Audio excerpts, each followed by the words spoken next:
તખતદાન રોહડિયા દાન અલગારી એ બહુ મસ્ત કવિ હતા સાહેબ.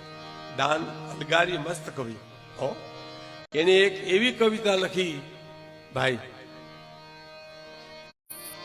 કે ગાંગલી ઘાચર રાજા ભોજને કે છે ભાઈડો થાજે એ ભાઈડો થાજે.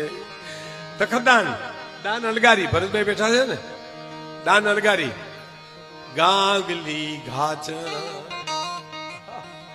રાજા ભોજને કે છે ભાઈડો થાજે એ ભાઈડો થાજે. અને પછી શું કે ખબર?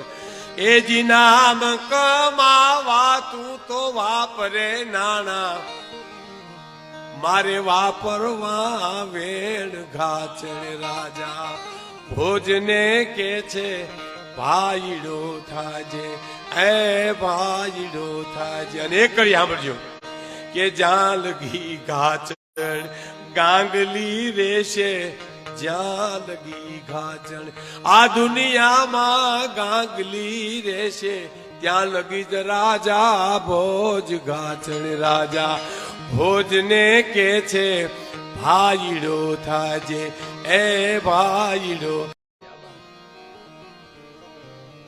આપણો દેશની સંસ્કૃતિ તો જુદી સાહેબ બની. બે પ્રશ્નો કવિએ પાળિયાને પૂછ્યા. એ પેલા પ્રશ્નનો જવાબ પાળીઓ આપે છે. કવિ લખે છે સાહેબ કે કવિરાજ, જયારે હું 21-22 વર્ષનો યુવાન હતો અને દેશના જયારે યવનો જયારે ગાયું લઈ જતા હતા એ વખતે ઘેર ઘેરથી જુવાનો નીકળ્યા, તારે હું 21 વર્ષનો જુવાન મારે ઘરેથી નીકળી અને પેલા મારા બાપને પગે પીડ્યો, પિતાજી રણ મેદાન જાઉં છું. હે બેટા રણ મેદાન જા? તો કે હા. પગે લાગવા આવ્યો? તો કે હા. જા બેટા રણ મેદાનમાં મારું નામ ઉજળું કરીને આવજે. મારું નામ ઉજળું કર. બાપને નામ ના ની પડી હોય અને બીજા ઓરડાની માલિપા માને પગે લાગ્યો, તારે માઈ એટલું કીધું બેટા રણ મેદાન જા છો? તો કે હા. જા બેટા મારા આશીર્વાદ પણ રણ મેદાનમાં મારું ઉજળું કરીને આવજે.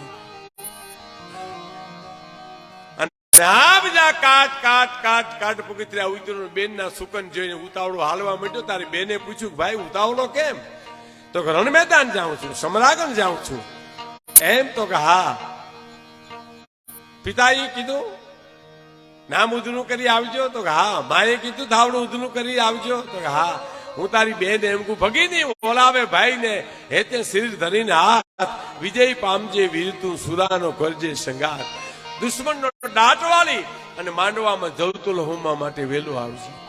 બધાએ કીધું, બધાએ આવવાનું કીધું છે સાહેબ. આમ જ્યાં ઘોડી લગામ પકડે ત્યાં ઘરના ઓરડા ઓઢીને બેઠેલી સ્ત્રીએ અર્ધાંગનાએ એટલું કીધું કે ઉભા રહ્યો તા રણ મેદાન જાઓ છો ને? તો કે હા. બધાએ તમને પાછું આવવાનું કીધું છે ને? તો કે હા. હું તો તને મરવાની પણ છૂટ આપું. વર્ષો પહેલાના સમર્પણની વાતો રૂવાડા બેઠા થઈ જાય સાહેબ આપના. હું તો તને મરવાની છૂટ આપું છું. કા મરજો કા મારજો પણ પીઠમાં દેજો લગાર, મારી સહીનું મેણા મારશે આ તો કાયર કેરી નાર માટે. કા મરજો બીજાને મારજો, પીઠમાં દેજે લગાર. ધર્મના ધીંગાણે જાઓ છો તો કા ખપી જાયજો અને કા દુશ્મનને મારી નાખજો. હા. અને ભાગીને પાછો આવ્યું તો તું ભા અને હું ભેણ, તારા દુખડા મારે ન લેવા પડે એટલું ધ્યાન રાખજે. અને ત્યાં તો રૂવાડા ઉભા ત્યાં સમ બેઠા થઈ ગયા. હવે કાંઈ કેવું? ગમે તો પુરુષ છે ને, એનો અહમ ગવાય ને. કેવું હવે કાંઈ? તો હા એક વાત કરી, મેં કીધું ઘણું તમને ખોટું બહુ લાગ્યું છે, માફ કરજો, પણ શીખ રાજીરી હોય તો મેં ભી ચલું તુમ સાથ. તું મને રજા દઈ દે ને તો 2 તરવારો બધીને હું તારી હારે આવી જાઉં. શીખ રાજીરી હોય તો તારા હુકમ સિવાય હું ઉંબરું ઓળંગી શકું નહીં. હો તું એમ કે હાલ મારા ભેરી તો હું 2 તરવારો બાંધીને આવી જાઉં. શીખ રાજીરી હોય તો મેં ભી ચલું તુમ સાથ, અને દુશ્મન ભી દેખ લે મેરા 2 હાથ. મારા 2 હાથની વાતું જપટું દુશ્મન પણ જોઈ લે સાહેબ. અને આ રાણા સીધા એ મેર રાસમાં તરવાર્યું લેતા હોય તો સાહેબ હું જે પ્રસંગ કહું બધા તમને નજરે મને દેખાવા રમતા હોય એમ લાગે. સમનાગઢની માલિપા રમતા હોય એમ લાગે.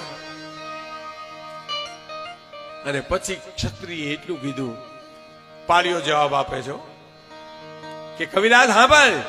પછી કે મેં એમ કીધું કામ મરસા અને કામ મારસા કાણ રણ રહી જાત મને કાળે ઘેર્યો કામિની હવે સંગડે કી સોહાય. હવે તું મારી હારે પોહાની મને કાળે ઘેરી લીધો છે કા હું મરી જાય છે કા કોકને મારી નાખીશ.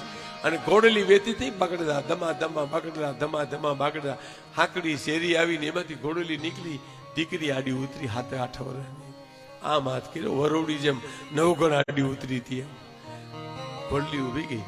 ઓ હટી જા બેટા મારે મોડું થાય બેટા. તોય હટતી નથી. હટી જા દીકરી મારે મોડું થાય છે. તોય હટી નહીં. ત્રીજી વાર કીધું કેમ હટતી નહીં? કામ છે તો કે કામ છે તો આડી ફરું છું. સાંભળજો એનું કામ મિત્રો જુવાન મિત્રો ખાસ. હા સમય સમય બલવાન હે. ખેર સમય મને તમને ગમે ને હાલી જાય પણ આપણી પાયામાં સંસ્કૃતિ આ છે. હું જે તમને કહું છું એ સંસ્કૃતિ છે પાયામાં. હા કેટલી જાળવીએ કેટલી જળવાય એ તો હરિની હાથની વાત છે. પણ આ સંસ્કૃતિ આપણી એ છે કે કામ છે તો કે હા કામ છે તો આડી ફરી છું કે શું કામ છે.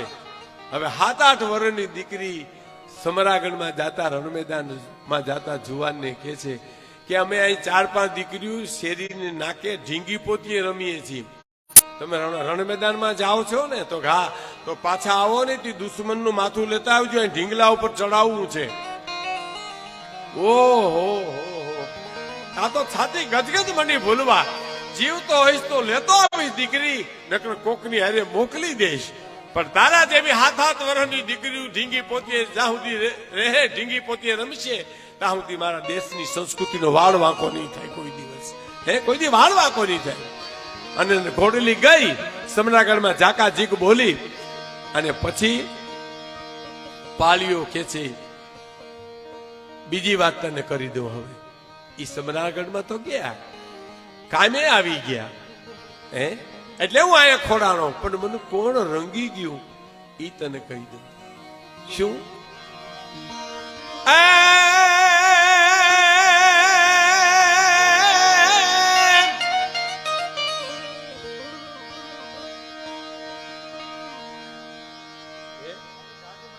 હા મને જોયું ભૂલાઈ ગયું. આ તો વગાડવા વાળા જે યાદ કરી દીધું નકર હામું જ દેખાય પણ આવે નહીં યાદ ન આવે. ગઢપણ એનું નામ કહેવાય.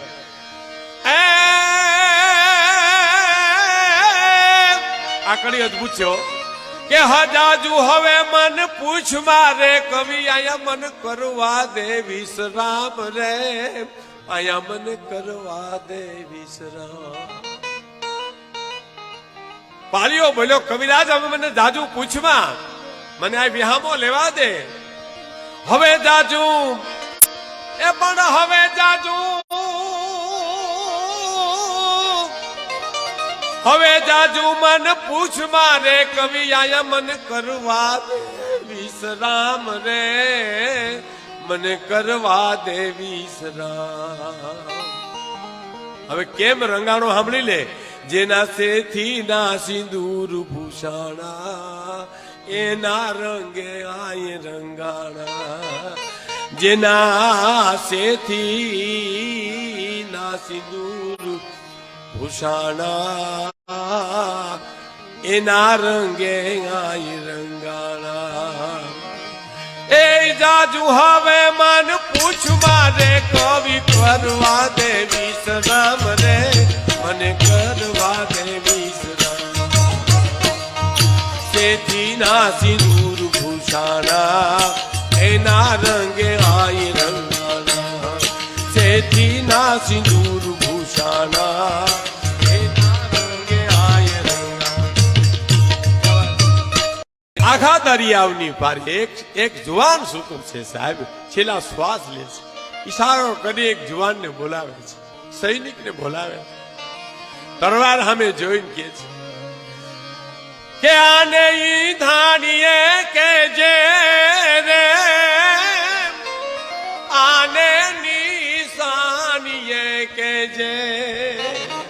જા આ તરવાર લઈ જા મારે ગામડે જઈને કેજે આનું નિશાન આપીને કે ઘેરાતી રાતના છેલ્લા શ્વાસ ઘૂટે છે એક બાલુડો રે અરે રે ઓલા સુના સમદરની પાળે એ જ્યાં ગાદરિયાવની પાળે જેને જેને સમર્પણ કર્યા છે, જેને કાંઈક દીધું છે, જેને કાંઈ બલિદાન આપ્યા છે, એના નામ રહ્યા છે સાહેબ. એને ઇતિહાસ યાદ કરે છે.